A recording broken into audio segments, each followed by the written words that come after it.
आकाशवाणी लखनऊ से प्रस्तुत हैं प्रादेशिक समाचार।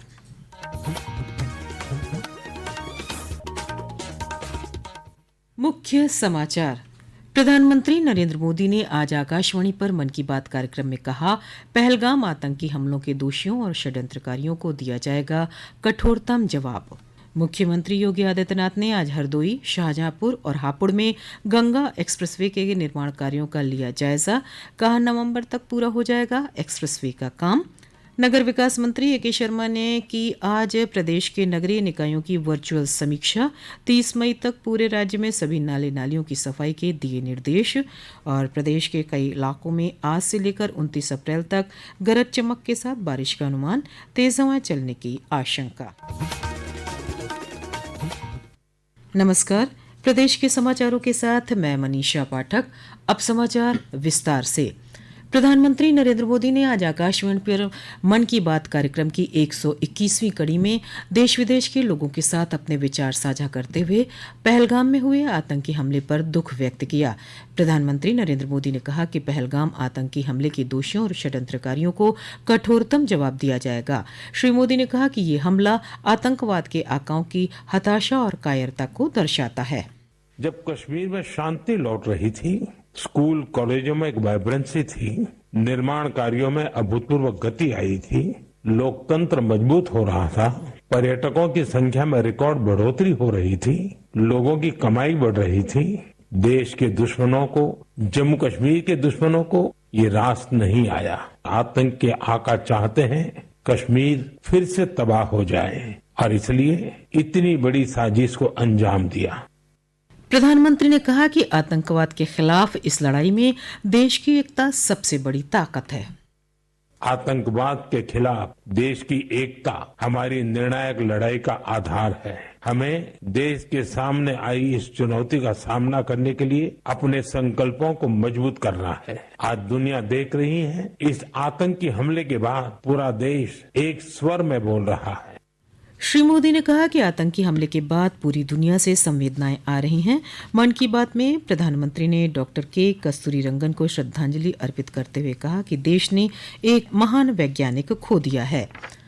प्रधानमंत्री ने कार्यक्रम में पिछले महीने म्यांमार में आए भूकंप का उल्लेख किया। श्री मोदी ने कहा कि किसी भी प्राकृतिक आपदा से निपटने में जागरूकता सबसे अहम होती है। उन्होंने कहा कि अब प्राकृतिक आपदा की स्थिति में लोग अपने मोबाइल पर सचेत ऐप की मदद से सहायता प्राप्त कर सकते हैं।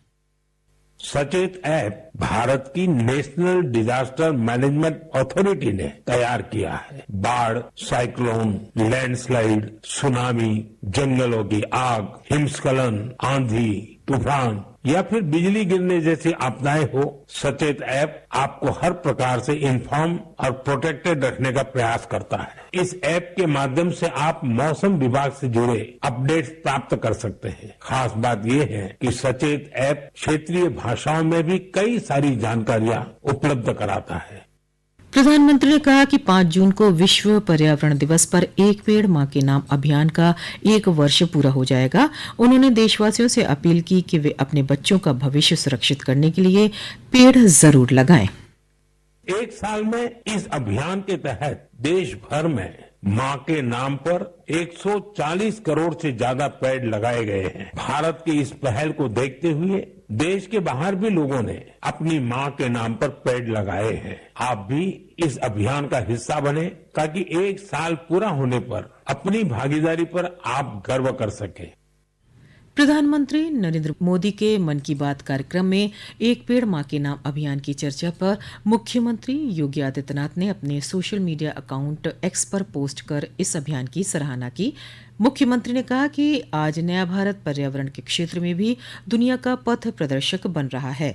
मुख्यमंत्री योगी आदित्यनाथ ने पहलगाम आतंकी हमले को लेकर कहा कि प्रधानमंत्री के नेतृत्व में नया भारत आतंकवाद के विरुद्ध निर्णायक लड़ाई के लिए कटिबद्ध है। मुख्यमंत्री योगी आदित्यनाथ ने आज हरदोई, शाहजहांपुर और हापुड़ में गंगा एक्सप्रेसवे के निर्माण कार्यों का निरीक्षण किया और विकास कार्यों की समीक्षा की। मुख्यमंत्री ने हरदोई में अधिकारियों से गंगा एक्सप्रेसवे के निर्माण कार्यों की जानकारी ली और समय से काम पूरा करने के निर्देश दिए। इसके बाद मुख्यमंत्री ने शाहजहांपुर में गंगा एक्सप्रेसवे के कार्यों की प्रगति का जायजा लिया। इस अवसर पर मुख्यमंत्री ने कहा कि ये देश के सबसे लंबे एक्सप्रेसवे में से एक है। गंगा एक्सप्रेसवे का काम नवंबर तक पूरा होना है। देश के सबसे लंबे एक्सप्रेस वे में से गंगा एक्सप्रेस वे है। 4 पैकेज में कार्य चल रहा है। इस पैकेज में जो अब तक 85% कार्य होना चाहिए था वह कंप्लीट हो चुका है और यह तेजी के साथ आगे बढ़ रहा है। 594 किलोमीटर के पूरे गंगा एक्सप्रेस वे को नवंबर तक कंप्लीट करना जिन संस्थाओं के साथ में उत्तर प्रदेश शासन का एग्रीमेंट है उन्हें इस कार्य को समयबद्ध तरीके से आगे बढ़ाना है। इस दौरान उन्होंने 3.5 किलोमीटर लंबी नवनिर्मित हवाई पट्टी का निरीक्षण भी किया। श्री योगी ने कहा कि एक्सप्रेसवे पर अंतर्राष्ट्रीय स्तर की हवाई पट्टी निर्माण कार्य किया गया है। इंटरनेशनल मानक एयरपोर्ट एयर स्ट्रिप का निर्माण लगभग 3.5 किलोमीटर लंबी एयर स्ट्रिप यहाँ शाहजहांपुर में बनाई गई है जो इमरजेंसी के दौरान किसी भी समय में यहाँ पे फाइटर विमान को या किसी भी एरोप्लेन को लैंड करने की फैसिलिटी इस एक्सप्रेस वे पर उपलब्ध करवाई गई है। एयरपोर्ट की भी व्यवस्था इस पर हम लोग प्रस्तावित कर रहे हैं कि इमरजेंसी में कहीं पे कोई हमें एयर एम्बुलेंस की फैसिलिटी देनी हो तो स्थितियों में इसका उपयोग किया जा सकता है। हापुड़ में भी मुख्यमंत्री योगी आदित्यनाथ ने गंगा एक्सप्रेसवे और उसके किनारे तैयार होने वाले औद्योगिक गलियारे के कार्यों का निरीक्षण किया। ये समाचार आप आकाशवाणी लखनऊ से सुन रहे हैं। ताज़ा समाचार जानने के लिए आप हमारी वेबसाइट newsonair.gov.in पर लॉगिन कर सकते हैं। इसके साथ ही आप प्रादेशिक समाचारों का ये बुलेटिन हमारे YouTube channel news on AIR Lucknow पर भी सुन सकते हैं।